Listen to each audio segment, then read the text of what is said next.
Greetings, community, and welcome to Entropy in Comics.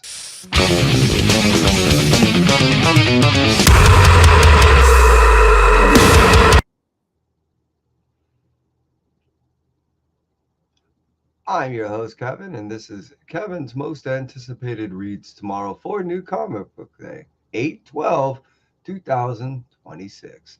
And I appreciate each and every single one of you that cruise on through. I truly do. And hey, for those of you that cruise in on them live, let's take a moment and say hi. How you doing, Las Cruces? Appreciate you, buddy.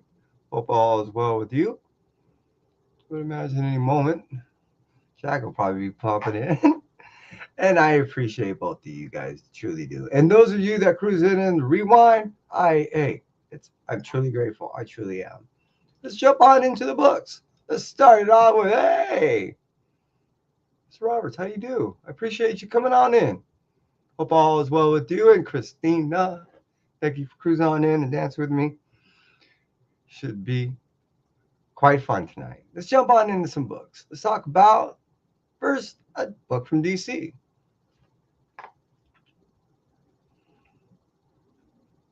Now, I have to admit, I have been really enjoying pretty much almost everything that James Tynion has been doing. And to further that, here we are with essentially a second volume, a second part to the series The Nice House by the Lake, which is termed The Nice House by the Sea, which is the volume two of, in a sense, a sequel to that very book.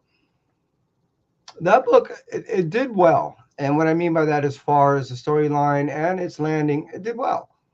But there was a lot of questions, a lot of gaps. This is the book. This is the volume that answers all that. Hey, Jag, I knew you were going to be here. I was just mentioning about you. Thank you for cruising on in, brother. Appreciate you. As I was saying, everything that the nice house by the lake was, the nice house by the sea answers and also is. And what I mean by that is we're having a parallel tale, but we're answering all the questions that we didn't receive in the first storyline. I really have been digging this thing, and here we are with issue number 11 coming out tomorrow on 8/12, 2026. And it's, in my opinion, wrapping up rather well.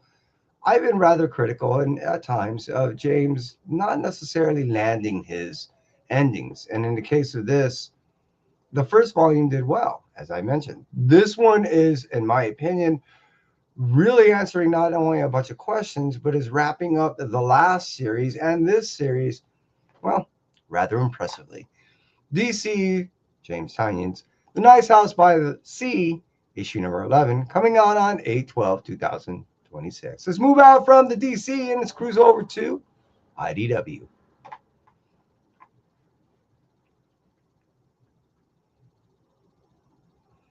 Now, I've been loving everything that the IDW's been doing of late as far as when it comes to a lot of the horror. They've kind of remade, rebrand, and redone themselves in a way that I've really been appreciating.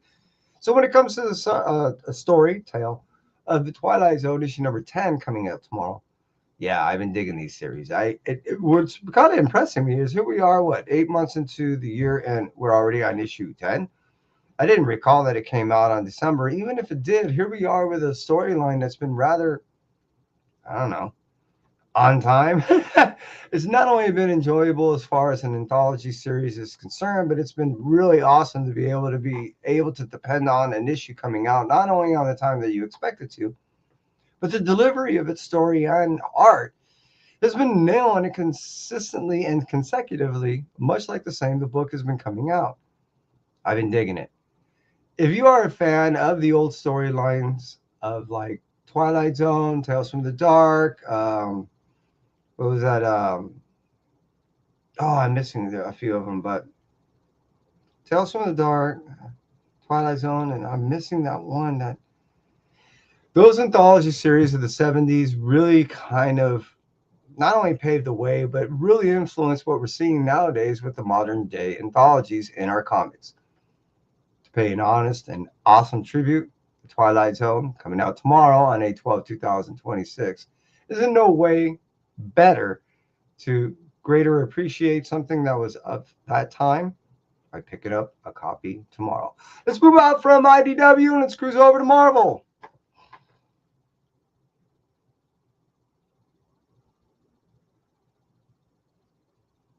Boggs, I didn't want to miss you. I see you there, buddy. I appreciate you being here. I appreciate you hanging out with me before you go to bed. Ah, that's true. Outer Limits was a great one, and that is one of which I was thinking. That's Tales from the Dark. Ah, I was Tales from the Dark Side. Tales from the Dark. There's another one I remember. Outer Limits. And anyways, yeah, as I was mentioning, Marvel's going to first give us Miles Morales, Spider-Man, issue number 1. Yes, we're starting off another volume with Miles Morales. And now we're getting a story that is involving a villain that is somehow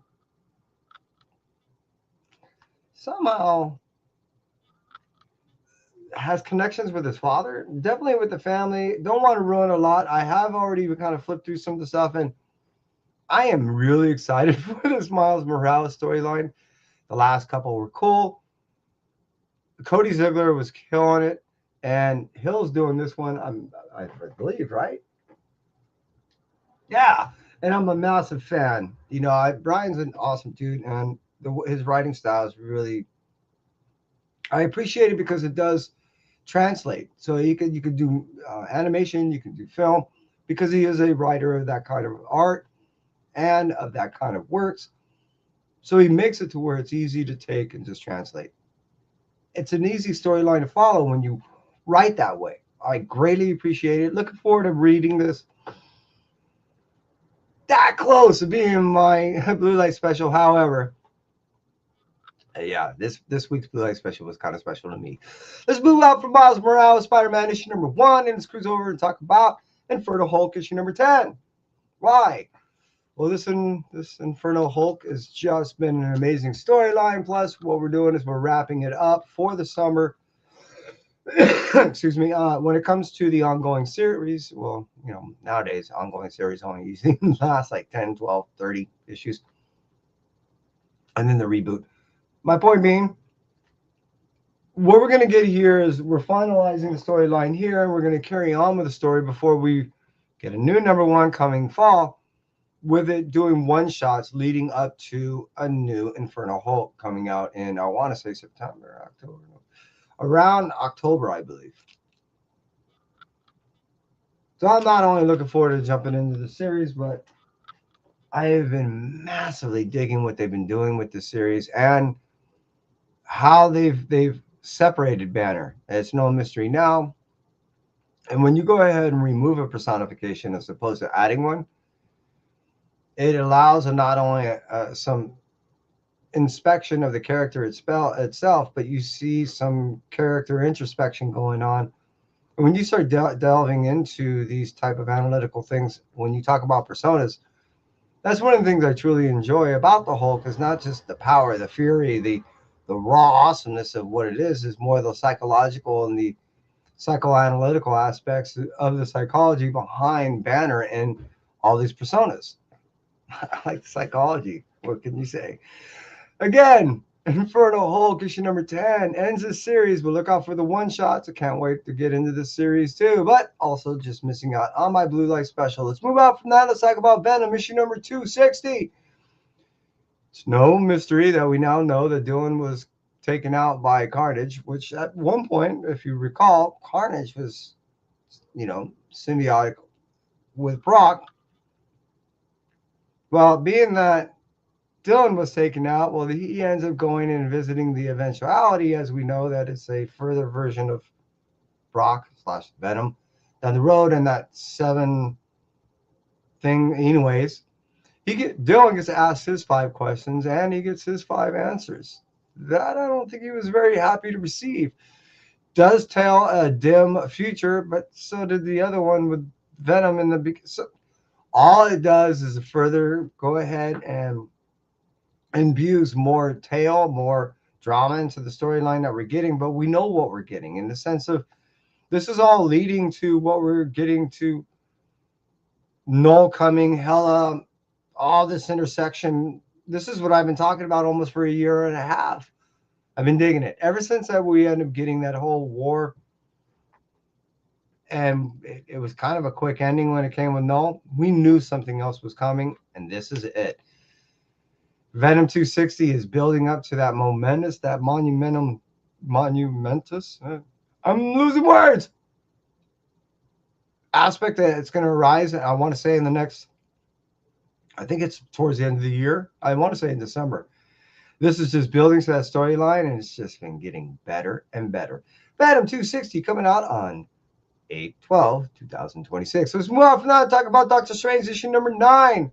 Well, what can I say? Doctor Strange is having a hard time keeping it together. His soul's still flying around, and he can't pull it together. He's been having a hard time for the past year and a half, ever since the Blood Hunt stuff's been going on. He could have sat out, and he would have been fine. But here we are. He's having major issues, and I've really been enjoying the series. We have battles with the Sorcerer Supreme book going on one side. Doctor Strange kind of trying to get back to Earth. And right now, all he's trying to do is get back to his body.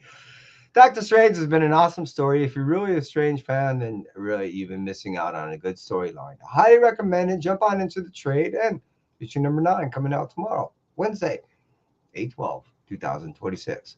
Let's move out from Marvel and let's move over to the last publisher of the evening, Image.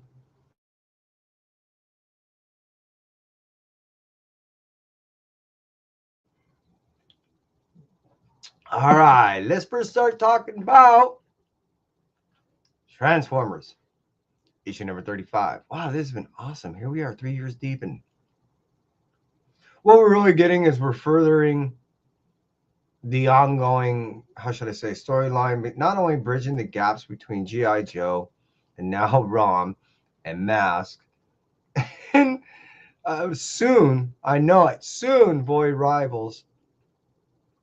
But we're starting to get elements of this of Cybertron, and we're starting to play with them. What I mean by that is we have Wheeljack that's now playing with a shard in the storyline, and from Cybertron, and that's the Cybertronian type of artifacts that are starting to make their way into these storylines. Things that we remember of your, not only is reinvigorating memories that I once had, but the beauty is the way they're integrating these storylines integrates other storylines into these things, which is kind of brilliant when you think about it, because it's bringing in GI Joe aspects, and like I said, soon I know it's going to happen.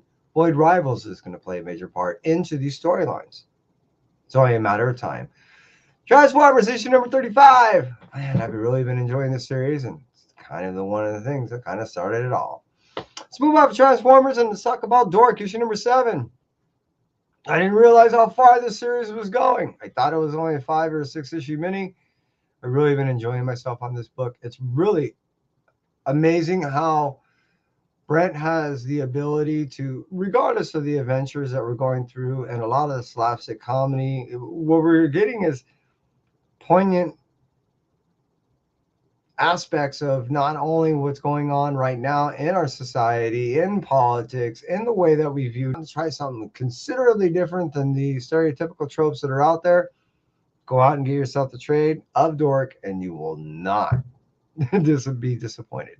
Let's move on from that. Let's talk about Exquisite Corpses, Rascal Randy, issue number 2. I think I got that in here, right? I do, and I didn't even open it yet. I will real soon. Just saying. Totally agree with you. I can't agree more. And what I want to talk about that is what I've been finding interesting about this Rascal Randy character is he has major elements of not only Michael Myers, but Jason. It's like you can't kill him.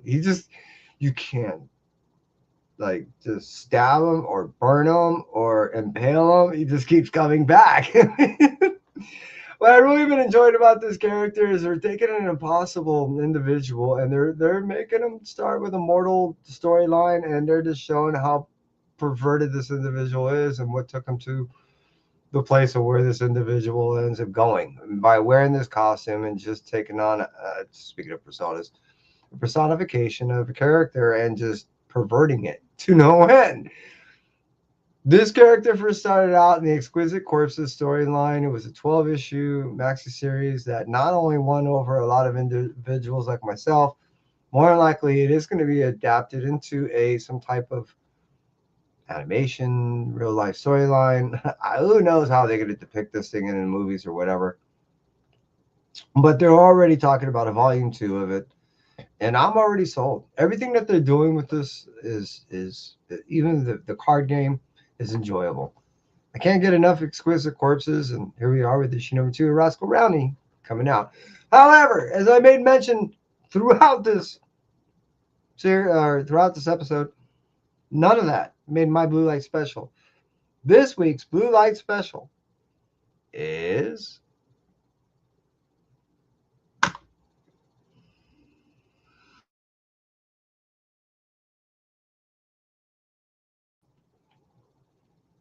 Yumi. No, I had that one in there too. Now, Yumi, double O dash EX, issue number 1, is another miniseries by, my brain went away. Doug Wagner. Now, the beauty about this book is it's totally different than what he's been doing in his other books. And I know I keep saying that, but he's actually got a different team. This is colors. This is a take on I've never seen before. But I would imagine it's going to be classic Doug Wagner structure. Storyline is I think this thing is not real. I think she is some type of robotic animatronic type thing, but she has a boyfriend, and either he gets taken out or he gets harmed. She takes revenge, and all hell breaks loose from there. I swear she's not real,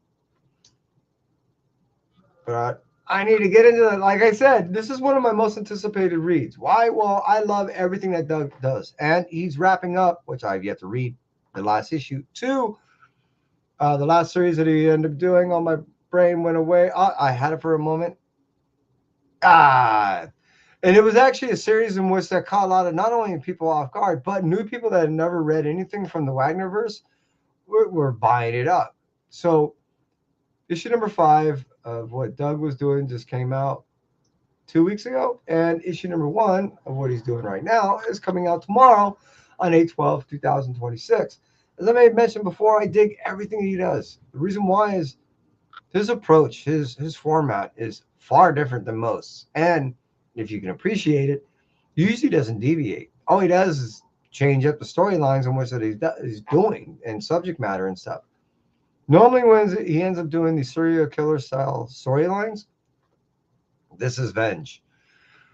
I'm looking forward to something a little bit different that he ends up doing, but something familiar as always. I love how he does his formats. I love how he tells his story, and I can't get enough. So, hey, as I may mention, my week of 8/12/2026, New Comic Book Day Blue Light Special is Yumi, issue number 1.